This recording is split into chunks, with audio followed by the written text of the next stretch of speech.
Hello दोस्तों, स्वागत है आप सबका आपके अपने YouTube channel crazy MG tricks में। दोस्तों आज हम लोग पढ़ेंगे करंट अफेयर्स अप्रैल 2020, वो भी ट्रिक्स के साथ। तो अगर आप चैनल पर नए हैं और अभी तक आपने मेरा channel crazy MG tricks subscribe नहीं किया है तो इसको सब्सक्राइब कर लीजिए और पास में ही बेल आइकन होगा उसको दबा लीजिए, जिससे कि आगे आने वाली हर वीडियो नोटिफिकेशन आपको आसानी से मिलती रहे। तो आइए शुरू करते हैं। तो सबसे पहले हम इस सेक्शन में नियुक्तियां पढ़ लेंगे कि अप्रैल महीने में कौन कौन सी महत्वपूर्ण नियुक्तियां रही हैं। तो इसमें 3 नाम हैं, प्रवीण राव, विश्वनाथन आनंद और संजय कोठारी। देख लेते हैं। सबसे पहला है प्रवीण राव, जो कि नासकॉम के अध्यक्ष चुने गए हैं। तो इसको कैसे हम एग्जाम में याद रखेंगे कि प्रवीण राव ही नासकॉम के अध्यक्ष चुने गए हैं, आइए देखते हैं।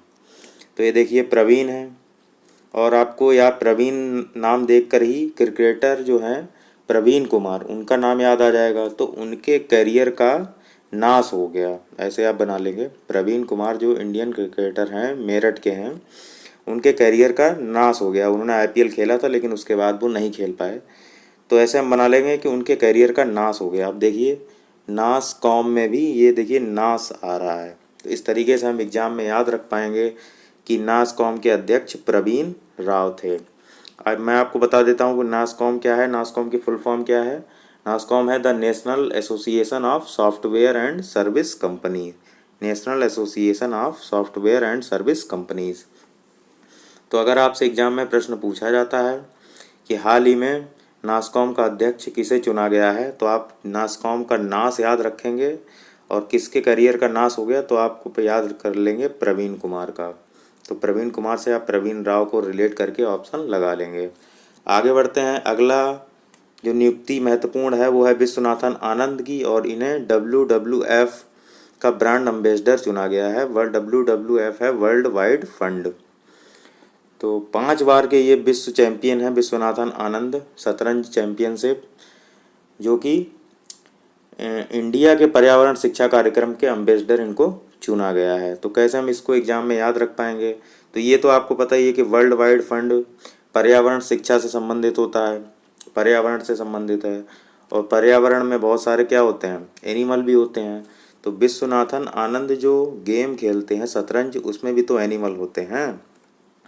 आपने ऊँट और घोड़ा, ये सब उसमें जो मोहरें होती हैं उसमें एनिमल के नाम पे होते हैं। तो इस तरीके से आप विश्वनाथन आनंद को WWF से रिलेट कर पाएंगे। शतरंज, विश्वनाथन आनंद शतरंज, ये तो सबको पता है। WWF से रिलेट कर लेंगे क्योंकि जो शतरंज में बहुत सारे एनिमल होते हैं। तो इस तरीके से हम याद रख पाएंगे कि विश्वनाथन आनंद WWF के ब्रांड एम्बेसडर चुने गए हैं। आगे देखते हैं। अगला है हमारा संजय कोठारी। इनको केंद्रीय सतर्कता आयोग का प्रमुख चुना गया है। तो कैसे हम इसको एग्जाम में याद रखेंगे?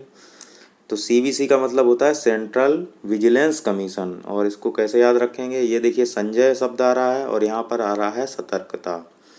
तो आपको संजय याद आ जाएंगे महाभारत वाले। कौन याद आ जाएंगे? महाभारत वाले। ये संजय महाभारत वाले, और ये सतर्क रहते थे। क्यों? क्योंकि उनको धृतराष्ट्र को पूरी महाभारत की आंखों देखी दिखानी पड़ती थी, क्योंकि धृतराष्ट्र तो देख नहीं पाते थे। तो ऐसे हम एग्जाम में याद रख लेंगे, संजय सतर्क रहते थे धृतराष्ट्र को महाभारत की कहानी सुनाने के लिए। ठीक है, हमेशा सतर्क रहते थे कि कोई गलत न्यूज ना दी जाए उनको। तो एग्जाम में हम लगा लेंगे अब आसानी से संजय कोठारी को सतर्कता आयोग से। ठीक है, आगे बढ़ते हैं। अगला है हमारा निधन सेक्शन की कौन महत्वपूर्ण हस्तियां हैं जिनका हाल ही में निधन हो गया। तो आइए देखते हैं। सबसे पहला नाम है देवानंद कुंवर जी का, और ये बिहार के पूर्व राज्यपाल थे। तो आपसे प्रश्न पूछा जाएगा कि हाल ही में देवानंद कुंवर का निधन हो गया, उनका संबंध या वो किस राज्य से संबंधित हैं, इस तरीके से आपसे प्रश्न पूछा जाएगा। तो कैसे आप एग्जाम में लगा पाएंगे कि ये बिहार के राज्यपाल थे पूर्व? तो ये देखिए यहाँ पर एक कुंवर शब्द आ रहा है, और कुंवर सिंह आपको 1857 की क्रांति में जो कुंवर सिंह थे वो भी बिहार के ही थे। ठीक है, वो बिहार के राजा थे, और ये जो देवानंद कुंवर हैं ये बिहार के राज्यपाल हैं। तो आप रिलेट कर पा रहे होंगे आसानी से। जैसे ही आप देवानंद कुंवर देखेंगे, आप कुंवर शब्द पकड़ेंगे और आसानी से लगा लेंगे बिहार के राजा से बिहार के राज्यपाल। ठीक है, तो बिहार के पूर्व राज्यपाल देवानंद कुंवर। ठीक, आगे बढ़ते हैं। अगला है हमारा शांति हीरानंद चावला, और इनका निधन हो गया। और इनके बारे में क्या है, शास्त्रीय संगीत गायिका हैं और पद्मश्री से सम्मानित हैं। तो आपसे प्रश्न पूछा जाएगा कि हाल ही में सीता शांति हीरानंद चावला जी का निधन हो गया, उनका संबंध किस क्षेत्र से है, और 4 ऑप्शन दे दिए जाएंगे कि वो संगीत गायिका हैं, कि वो लेखिका हैं, या इकोनॉमिस्ट हैं। ऐसे 4 ऑप्शन दे दिए जाएंगे। तो आपको जैसे ही आपको वर्ड शांति दिखेगा, आप तुरंत उसको शास्त्रीय से रिलेट कर लेंगे। ठीक है, शांति और शास्त्रीय रिलेट हो जाएंगे। तो इस तरीके से आप ये ऑप्शन लगा लेंगे। अगला देखते हैं। आगे है इरफान खान, और ये बॉलीवुड अभिनेता, ये सबको पता है। ऋषि कपूर जी का निधन हो गया, ये भी बॉलीवुड अभिनेता हैं, ये भी सभी लोग जानते हैं। तो इरफान खान बॉलीवुड अभिनेता, इनका जो निधन हुआ था वो न्यूरो एंडोक्राइन ट्यूमर हो गया था। इनको क्या हो गया था, न्यूरो एंडोक्राइन ट्यूमर हो गया था। और ऋषि कपूर जी की मौत जो है वो ब्लड कैंसर से हुई थी। तो आप ये दोनों याद रखेंगे। आगे बढ़ते हैं। अगला है हमारा लाइसेनिया करेज, और ये फिजी के पूर्व प्रधानमंत्री हैं थे, जिनका अभी निधन हो गया। तो कैसे हम याद रखेंगे कि लाइसेनिया करेज फिजी के पूर्व प्रधानमंत्री थे। तो ये देखिए यहाँ पर एक शब्द आ रहा है करेज, और करेज का मतलब होता है साहस। जो इंग्लिश में जो करेज लिखा जाता है उसका मतलब क्या होता है, साहस। और ये देखिए यहाँ पर फिजी आ रहा है, और फिजी हम बना लेंगे फिजिशियन से। क्या बना लेंगे, फिजिशियन। जो फिजिशियन होते हैं जब वो ऑपरेशन करते हैं तो उनके पास भी बहुत सारा करेज होता है, तभी तो वो ऑपरेशन कर पाते हैं। तो इस तरीके से आप लाइसेनिया करेज को फिजी से रिलेट कर पाएंगे, और कुछ हद तक आपको हेल्प हो जाएगी एग्जाम में ऑप्शन लगाने में। आगे बढ़ते हैं। अगला है महमूद जिब्रिल, और ये लीबिया के पूर्व प्रधानमंत्री थे। इनका भी निधन हो गया हाल ही में। तो कैसे हम इसको एग्जाम में याद रख पाएंगे, ये देखिए यहाँ पे जिब्रिल है, इसको हम जेबरा मान लेंगे। और जेबरा क्या होता है, लंबा होता है, लेंथ उसकी ज़्यादा होती है। तो इस तरीके से हम एग्जाम में कुछ रिलेट करके ऑप्शन लगाने की कोशिश कर सकते हैं। आइए आगे बढ़ते हैं और देख लेते हैं कुछ महत्वपूर्ण दिवस जो कि बहुत ही महत्वपूर्ण हैं, जो कि एग्जाम में पूछे भी जाते हैं। तो सबसे पहला हमारा जो महत्वपूर्ण दिवस है वो है 7 अप्रैल, और 7 अप्रैल को मनाया जाता है विश्व स्वास्थ्य दिवस। और इस बार विश्व स्वास्थ्य दिवस की जो थीम थी वो थी support nurses and midwives. Very important question, what is the theme of world health day, यानी विश्व स्वास्थ्य दिवस की थीम इस बार पूछी जा सकती है, महत्वपूर्ण है। तो इसको कैसे हम एग्जाम में याद रख पाएंगे। तो 7 अप्रैल को स्वास्थ्य दिवस मनाया जाता है, ये आपको पहले पता होना चाहिए। तो 7, जब किसी का साथ होता है तभी आपका स्वास्थ्य ठीक रहता है, ऐसे आप बना लेंगे। 7 को साथ से रिलेट करके आप स्वास्थ्य से रिलेट कर लेंगे। और अगला जो थीम है, थीम डिसाइड करता है WHO, वर्ल्ड हेल्थ ऑर्गेनाइजेशन। तो इस बार ऐसे हम नहीं याद रखेंगे कि थीम रट लिए सपोर्ट नर्सेज एंड मिडवाइफ्स, आज याद है 3-4 दिन बाद गायब हो जाएगी। हमें याद रखना है इस तरीके एक कहानी बना के कि इस बार जो WHO ने जो विश्व स्वास्थ्य दिवस की थीम बनाई है वो नर्सेज और मिडवाइफ्स को सपोर्ट करने, यानी कि उनको सुरक्षा प्रदान करने के लिए बनाई है। तो नर्सेज और मिडवाइफ्स किसको कहते हैं, जो नवजात शिशु होते हैं उनको, उनकी जो देखभाल करती हैं उनको मिडवाइफ्स कहते हैं। तो नर्सेज और मिडवाइफ्स के ऊपर इस बार की थीम बनाई है WHO ने। तो आपको ऐसे याद रखना है कि WHO ने नर्सेज और मिडवाइफ्स को सपोर्ट के लिए एक थीम बनाई है। ठीक, तो अब आप एग्जाम में लगा लेंगे सपोर्ट नर्सेज एंड मिडवाइफ्स।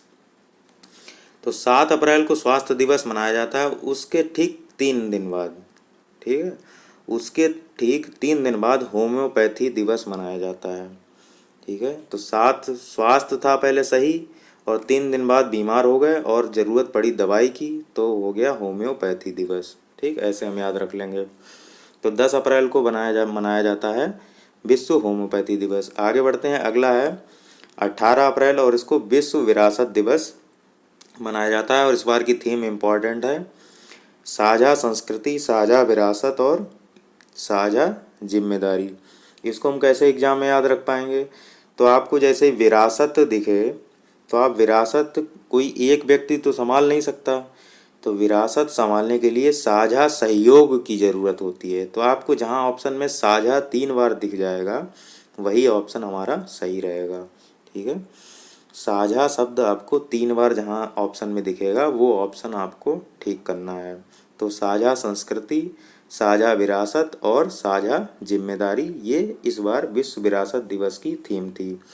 इसको ऐसे भी याद रख सकते हैं, संस्कृति और जो विरासत है संस्कृति की उसकी जो जिम्मेदारी है वो हम सब की है। इस तरीके से भी आप याद रख सकते हैं।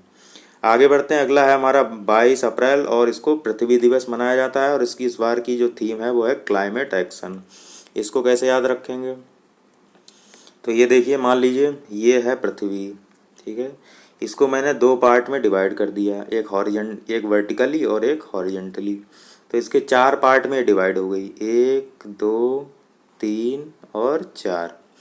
तो अब बताइए कि जो ये वाला ऊपर वाला जो पार्ट है ये इसमें कितने हैं? 2 खाने हैं, तो यहाँ हो गया 2।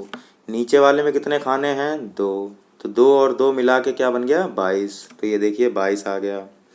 और टोटल कितने खाने बन गए? 1 2 3 4। 4 का मतलब क्या होता है? चौथा महीना कौन सा? अप्रैल। तो इस तरीके से हम 22 अप्रैल को पृथ्वी दिवस याद रख पाएंगे। फिर से देख लीजिए, पृथ्वी बना लीजिए, इसको 2 पार्ट में डिवाइड कर लीजिए और ये 4 खाने हो गए। तो ऊपर वाले पार्ट में कितने खाने हैं? 2। नीचे वाले में कितने हैं? 2। तो बन गया क्या? 22। ये हो गया 22। और कुल मिला के कितने खाने हो गए? 1 2 3 4। तो इस तरीके से बन गया चौथा महीना अप्रैल। तो 22 अप्रैल को पृथ्वी दिवस मनाया जाता है। और इसकी जो थीम थी इस बार क्लाइमेट एक्शन थी। तो आपको पता ही है कोरोना वायरस चल रहा है, उसका कारण क्या है? जलवायु परिवर्तन, है ना। उसका कारण क्या है? जलवायु परिवर्तन मान लेते हैं, क्योंकि जलवायु परिवर्तन की वजह से ही इस तरीके के वायरस जन्म ले रहे हैं। तो इस तरीके से हम एग्जाम में याद रख पाएंगे कि पृथ्वी दिवस की थीम क्लाइमेट एक्शन थी। आगे बढ़ते हैं। अगला है 24 अप्रैल और 24 अप्रैल को पंचायती राज दिवस मनाया जाता है। तो 24 अप्रैल को क्यों मनाया जाता है पंचायती राज दिवस? तो आपको पता होगा 73वां संविधान संशोधन, 73वां संविधान संशोधन 1992, ठीक है, 73वां संविधान संशोधन 1992 पंचायती राज से संबंधित है। इसको दिमाग में डाल लीजिए, बहुत बार एग्जाम में पूछा गया है। और यही संविधान संशोधन 73वां जो 1992 में हुआ था, इसको लागू किया गया था 24 अप्रैल 1993 को। कब लागू किया गया है? 24 अप्रैल 1993 को। तो इसीलिए 24 अप्रैल को प्रत्येक वर्ष पंचायती राज दिवस मनाया जाता है। ठीक है, 24 अप्रैल 1993 को पंचायती राज दिवस, 24 अप्रैल को पंचायती राज दिवस इसलिए मनाया जाता है क्योंकि 24 अप्रैल 1993 को क्या हुआ था? 73वां संविधान संशोधन लागू किया गया था। तो आपको 2 प्रश्न यहाँ से मैंने याद करवा दिए हैं कि पंचायती राज दिवस 24 अप्रैल को क्यों मनाया जाता है और ये 73वां संविधान संशोधन भी, दोनों महत्वपूर्ण हैं, कई बार एग्जाम में पूछे भी गए हैं। आगे बढ़ते हैं। अगला है विश्व मलेरिया दिवस और 25 अप्रैल को ये मनाया जाता है और इस बार की इसकी थीम थी zero malaria starts with me. तो कैसे इसको याद रखेंगे? तो इस बार जो WHO ने कहा है कि अगर हमें मलेरिया को ख़त्म करना है तो हमें खुद से शुरुआत करनी पड़ेगी। इस तरीके से कहानी बना के हम थीम बनाएंगे। इस बार WHO ने क्या कहा है कि हमें मलेरिया को अगर ख़त्म करना है तो खुद से शुरुआत करनी पड़ेगी। और उसी का इंग्लिश में ये देखिए, यही तो बनेगा कि जीरो मलेरिया अगर करना है तो हमें खुद से शुरुआत करनी पड़ेगी, मतलब स्टार्ट्स विद मी, यानी कि हमें खुद से शुरुआत करनी पड़ेगी, तभी हम मलेरिया को ख़त्म कर पाएंगे।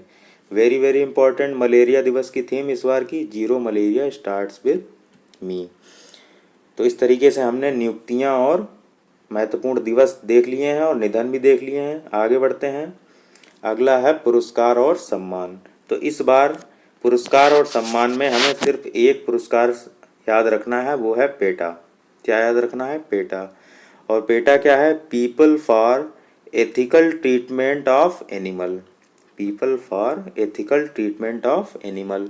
और ये इस बार का जो अवार्ड है ये उड़ीसा के मुख्यमंत्री नवीन पटनायक जी को दिया गया है। ठीक है, अब क्यों दिया गया? क्योंकि इन्होंने लॉकडाउन में, हम लोग तो खाना खा लेते हैं क्योंकि घर सब सारा सामान हम लोगों ने पहले से रिजर्व करके रखा है, लेकिन पशुओं को खिलाने के लिए कुछ नहीं है, तो इन्होंने पशुओं को खिलाने के लिए राहत कोष में 54 लाख रुपए आवंटित कर दिए और इसी वजह से इनको ये पुरस्कार दिया गया है। पशुओं के लिए इन्होंने 54 लाख रुपए आवंटित कर दिए, इसीलिए इनको पेटा का पुरस्कार दिया गया है इस बार का। तो नवीन पटनायक जी को ये पुरस्कार दिया गया है 2020 का। तो आगे हम लोग देखेंगे खेल घटना चक्र, उसके बाद राष्ट्रीय अंतर्राष्ट्रीय और आर्थिक जगत भी देख लेंगे, वो अगले वीडियो में देखेंगे। आज के लिए बस इतना ही। तो कैसा लगा आपको ये वीडियो कमेंट करके ज़रूर बताइएगा। अगर आपको ये वीडियो अच्छा लगा हो तो इसको अपने दोस्तों के साथ शेयर कीजिए, लाइक कीजिए, कमेंट कीजिए। मिलते हैं अगले वीडियो में, तब तक के लिए जय हिंद, जय भारत।